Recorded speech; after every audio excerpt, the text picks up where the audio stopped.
네, 안녕하십니까. 2023년 3월 24일 아침 시장 안내드리겠습니다. 오늘은 셀리버리 얘기를 좀 할 건데요. 예, 거래 정지가 되었습니다. 네, 지금 이제 3월에 가장 조심해야 되는 게 이제 감사의견, 감사 보고서입니다. 지금 보시면 감사 보고서가 제출되었는데 감사의견이 의견 거절이 나왔습니다. 이건 상장 폐지 사유가 되는 거죠. 그렇죠?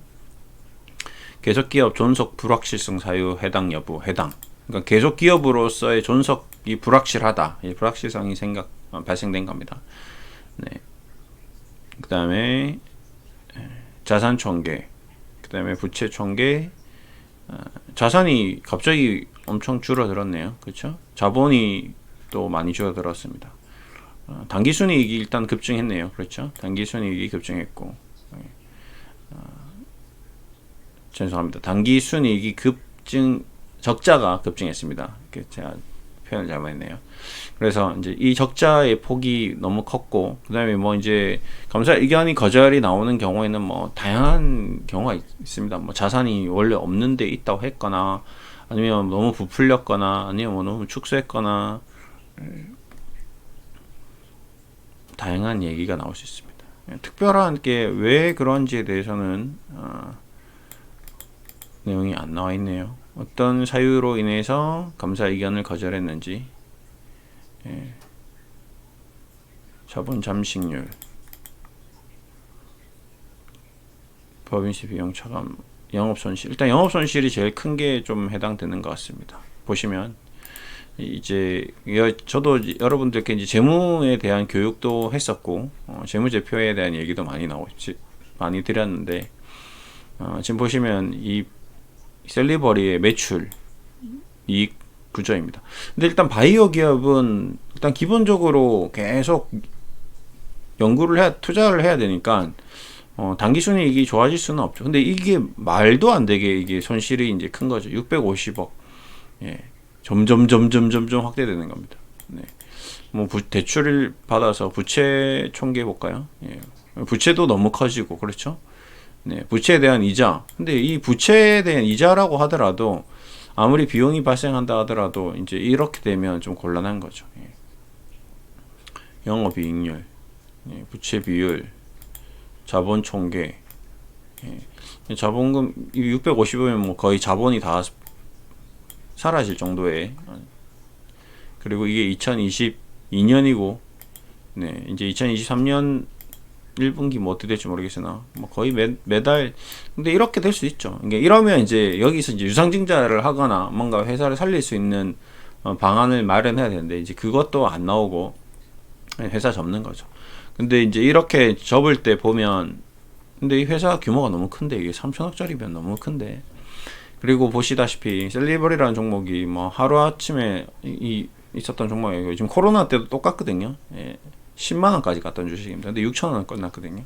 그래서 제가 지금 좀 조심해야 된다고 하고 있는 이 테마주, 작전주, 뭐 기술주, 급등주 자꾸 얘기 드리는 게 오늘도 이제 2차전지주가 이제 급락하고 있는데 2차전지 로봇주가 급락하고 있는데 좀 조심해야 됩니다. 이런 거는 진짜 왜 조심해야 되냐? 특히 지금 어제도 잠깐 얘기 드렸지만 이런 기업들 정말 조심해야 됩니다. 사명을 바꿔서 리튬 관련주들 지금 2차 전지가 뜨니까 무슨 리튬 금량도 마찬가지인데 지금 이 회사의 본 사업이 2차 전지 사업이 아니고 2차 전지 사업을 한다. 그 다음에 뭐 지금 보시면 어반 리튬 뭐 무슨 다른 일을 하다가 리튬 사업 뭐 2차 전지 사업을 한다. 사업 추가 뭐 이런 걸로 주가가 올라가는 경우가 있습니다. 이런 거 정말 조심해야 됩니다. 이런 기업들 하이드로 리튬 뭐 지금 600원짜리가 3만원까지 갔거든요. 근데 기업의 재무제표를 가서 보면 이제 뭐가 이제 딱 나오죠. 이 사업이 지금 보시면 재무제표 가면 너무 이제 딱 티가 나죠. 매출도 없고, 영업이익도 없고, 당기순이익도 적자, 뭐 계속 이런 기업이 리튬 회사로 바뀌었다고 해서 보시면 마찬가지죠.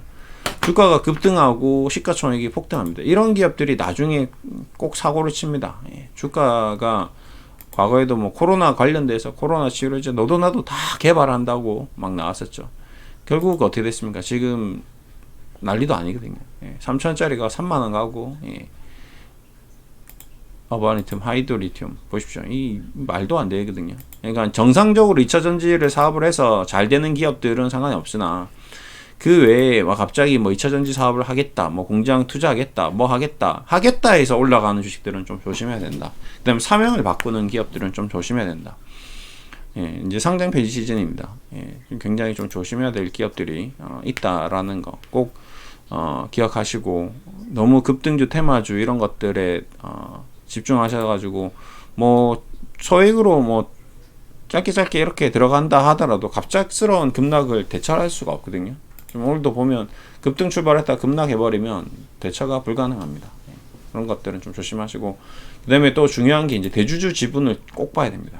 대주주 지분이 높으냐 낮으냐, 제가 봤을 때는 최소한 30% 이상의 지분을 대주주가 이렇게 가지고 있으면 그래도 큰 사고가 안 나올 수 있습니다. 근데 이제 그 외에 대주주 지분이 굉장히 낮은 경우가 있습니다. 그런 것들은 좀 상당히 좀 조심해야 됩니다. 지금 셀리버리는 그래도 대주주 지분이 그렇게 낮은 편은 아닌데, 20%면 그렇게 나쁜 편은 아닌데 좀 이런 사고가 좀 났는데, 아무튼 지금 이 투자하신 분들은 엄청 큰 이제 고충을 겪을 수밖에 없는 거죠. 상장 폐지라는 게 하루아침에 갑작스러운 일이기 때문에 이게 대응하기가 좀 쉽지는 않습니다. 예. 어차피 이 감사 의견 거절인 경우는 좀 뒤집기도 쉽지가 않고요. 예. 뭔가 좀 다른 사유나 이런 것들이면 좀 상관없는데, 예. 조금 심각한 상황입니다. 다행히 바이오주 전체적으로 분위기가 퍼지진 않네요. 좀 돌아오는 분위기고요.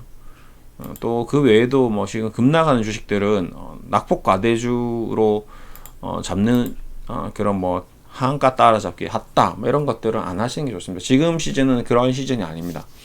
예, 3월은 감사 보고서가 다 나오고 그 이후에 움직임을 좀 체크해 볼 필요가 있다. 본인이 가지고 있는 기업이 감사 보고서가 나오는지 안 나오는지 이런 것들을 계속 체크를 해야 된다 라는 얘기를 좀 드리면서 마무리 드리겠습니다. 재무제표 꼭 보시고, 당기순이익, 영업이익, 부채 비율, 예, 그 다음에 자본 총계, 예, 그 다음에 자본금 이런 것들을 계속, 그러니까 내 통장에 돈이 하나도 없는 겁니다. 자본이 잠식됐다. 그냥 간단하죠. 내가 지금 장사를 하고 있는데 계속 100억씩 200억씩 적자를 내면 내 원래 시작할 때 초기 자본금이 100억이었는데 3년 동안 100억씩 적자를 보면 200억의 빚을 지고 있으니까 이제 그 200억에 대한 빚을 갚아줄 수 있는 능력이 없어지겠죠. 그럼 채무 불이행이 됩니다. 이게 파산이거든요. 내가 너에게 더 이상 돈을 갚아줄 수 없어요. 은행에 돈을 돌려줄 수가 없어요. 200억 빌렸지만 나 파산 신고합니다. 나 이제 끝났어요. 안녕. 그게 이제 상장 폐지라고 좀 보시면 됩니다. 그래서 바이오 기업들이 좀 조심해야 되는 게, 급락한 것 중에서 그런 일이 또 생길 수 있다. 예, 그래서 저도 바이오 기업을 순수 바이오 기업에 대해서는 항상 좀 조심을 해야 된다. 예, 그래서 뭐 급등하냐 급락하냐 이런 게 중요한 게, 박셀바이오도 지금 매출이 없죠. 지금 보시면 네, 아예 매출이 적자만 지금 계속 보이겠습니다. 이런 것들도 좀 조심해야 되고요. 근데 주가는 움직이긴 하죠. 보시면 제넥신도 지금 계속 적자가 이어지고 있죠. 조심해야 되고, 신풍제약은 적자 폭이 갑자기 커지죠. 조심해야 되고, 그 외에 나머지도 바이오 기업들은 일단 기본적으로 지금 금리가 높기 때문에 뭐 대출 뭐 이런 것들도 힘들고 만만치가 않습니다. 지금 옥스코텍도 적자가 크죠. 그러니까 지금 이거 뭐죠? 신라젠 이 적자가 엄청 크죠. 예. 그래서 거래 정지됐다가 살아났는데 지금 또 어떻게 될지 모르는 거죠. 파미스. 이건 뭐죠? 에이프로젠 보시면 1000억씩 적자 보면 이게 힘듭니다. 네, 매출액이 700억인데 어떻게 1000억을 적자 보지? 영업이익이 어떻게 1000억이나 나오지?